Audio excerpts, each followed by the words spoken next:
इस भीड़ की धर्म धरा पर तैयारी हुए माताएं बहनों तथा हमारे धार्मिक भाइयों, श्रमण भगवान महावीर स्वामी ने सुख दुख सूत्र के दरमियान हमें अलग अलग विषयों पर सुख कैसा प्राप्त हो इस विषय पे हमें क्या किया है, बताया है, फरमाया है, समझाया है। बंधुओं, हमारे दोनों की जो जीवन की नाव है वह किसके आधार पर चलती है? सहिष्णुता के आधार पर चलती है, समझदारी के आधार पर चलती है।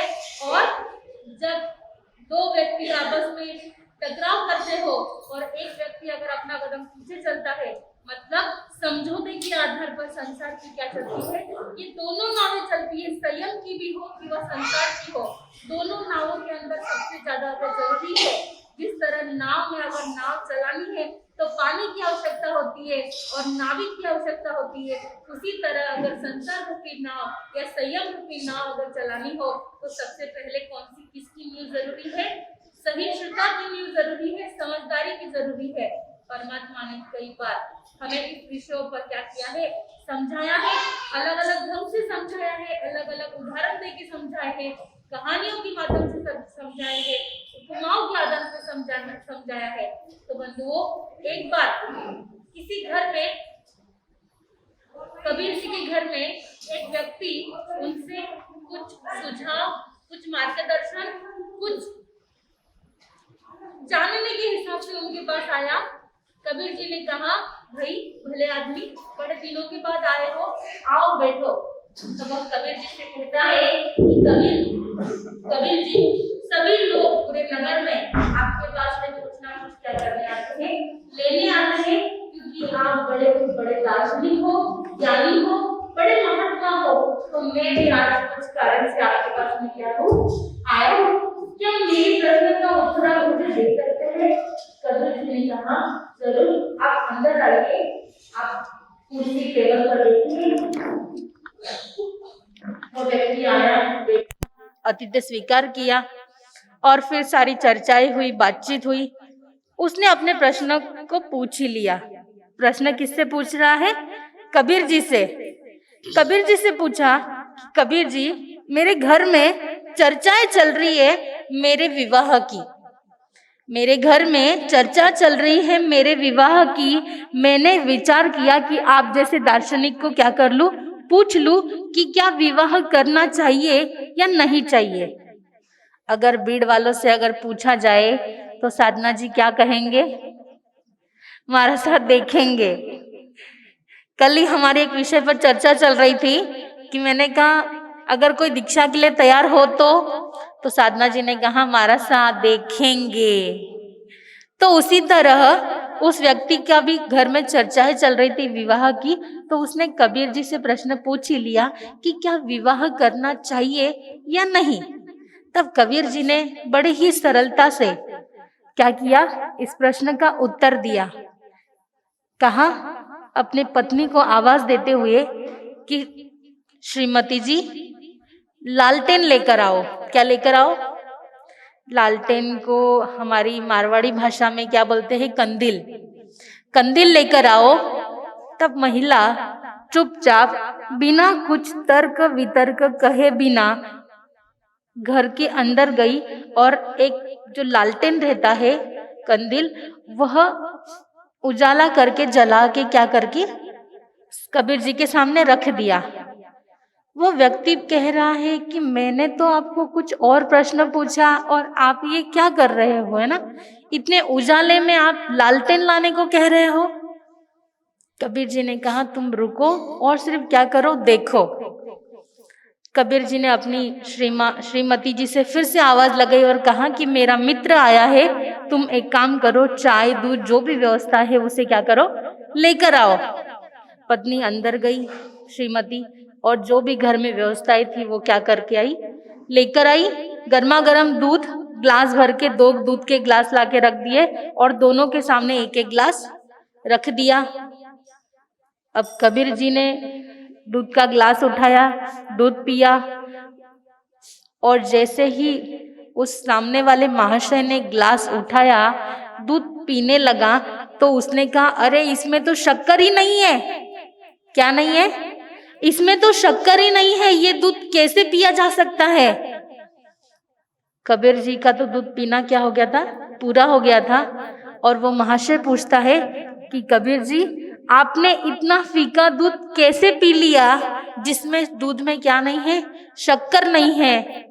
तब कबीर जी उसे समझाते हुए कहते हैं कि बंधु, विवाह करना क्या है, एक बहुत बड़ी परीक्षा है, एक ट्रेनिंग है। जिस तरह संयमी व्यक्ति को, एक वैरागी को गुरुदेव क्या देते हैं, ट्रेनिंग देते हैं, और वो हर ट्रेनिंग में अगर जब पास हो जाए तब उसकी दीक्षा क्या होती है, पक्की होती है। दीक्षा लेना क्या नहीं है, इतना सरल नहीं है। और विवाह के दरमियान भी समाज में ऐसे 4 व्यक्ति होते हैं जो उन दोनों की क्या करते हैं, दोनों की परीक्षा लेते हैं, क्या ये योग्य है या नहीं है। ये कुछ महिला अगर है तो वह घर में काम करने योग्य है या नहीं है, और अगर पुरुष अगर है तो वह दुकान में काम कैसे करता है, 4 पैसे कैसे कमाता है, इसकी क्या होती है, परीक्षा होती है।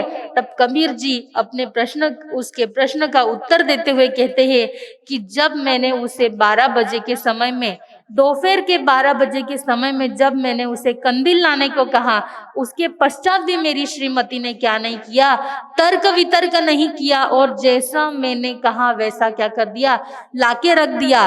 और दूसरी बार जब उसे दूध लाने को कहा गया तब उसने वो भी दूध लाके रख दिया। अब किसकी परीक्षा थी, मेरी परीक्षा थी कि बिना तर्क वितर्क किए क्या करना, उसे पी जाना। तो अगर आपके पास अगर सहिष्णुता हो, अगर आपके पास में समझदारी हो, तो आप विवाह करने क्या हो, योग्य हो। अन्यथा क्या हो जाएगा, दोनों का झगड़ा हो जाएगा और थोड़े ही दिनों में क्या होना पड़ेगा, अलग होना पड़ेगा। परंतु कबीर जी इतनी सुंदर और सरल भाषा में हमें समझाते हैं कि विवाह हो या संयमी जीवन हो, दोनों में क्या जरूरी है, दोनों में समझदारी जरूरी है, दोनों में समझ जरूरी है। नहीं तो क्या हो जाएगा, अन्यथा जीवन में भटकाव आ जाएगा। और इसके लिए, समझदारी के लिए या विवाह के लिए या संयमी संसारी में जाने के लिए हमें क्या करना पड़ेगा, उस समझदारी का, उस सहिष्णुता का और उस ट्रेनिंग का क्या करना पड़ेगा, अभ्यास करना पड़ेगा। और उस अभ्यास के बाद ही हम सहिष्णुता में क्या हो जाएंगे, पास हो जाएंगे। और यह जो जीवन, जो हमारी जो नौका है, जो हमारी चलने वाली जो गाड़ी है, उसके लिए भी क्या आवश्यकता है, संसार में भी सहिष्णुता की बहुत आवश्यकता होती है। आप तो रोजाना देखते हो, उसके घर में झगड़ा हो रहा है, इसके घर में झगड़ा हो रहा है, फलाने के विवाह को तो 4 दिन ही हो गए हैं और उसके घर में झगड़ा हो रहा है। इसका एकमात्र कारण एक ही है कि व्यक्ति क्या नहीं करता है, समझदारी से काम नहीं लेता है, अपनी ही बात मनवा के रखता है और एक भी कदम पीछे नहीं लेता है। उस कारण से एक घर के कितने घर हो जाते हैं, 2 घर हो जाते हैं। परंतु श्रमण भगवान श्री महावीर स्वामी हमें सिद्धांत सूत्र के माध्यम से समझाते हैं कि जीवन में अगर आगे बढ़ना है, जीवन में अगर उत्तीर्ण होना है इस जीवन रूपी परीक्षा में, तो हमें सहिष्णुता का क्या करना पड़ेगा, हाथ पकड़ना पड़ेगा, समझदारी से काम लेना पड़ेगा। अन्यथा आपके सामने क्या है, आपके सामने 2 उपाय है, एक तो समझदारी से काम लेना है या फिर झगड़े को क्या करना है, मोल लेना है। सुझाव आपका है, समाधान भी आपके हाथ में है और जो प्रश्न है वो भी क्या है, आपका ही है। प्रश्न भी आपका है और समाधान भी आपके पास में है, परंतु उसका अभ्यास और निरंतर अगर समझदारी और सहिष्णुता का अगर हम अभ्यास करेंगे तो जीवन रूपी परीक्षा में हम सब क्या हो जाएंगे, पास हो जाएंगे। एक भजन कहकर अपना वक्तव्य पूर्ण करती हूँ।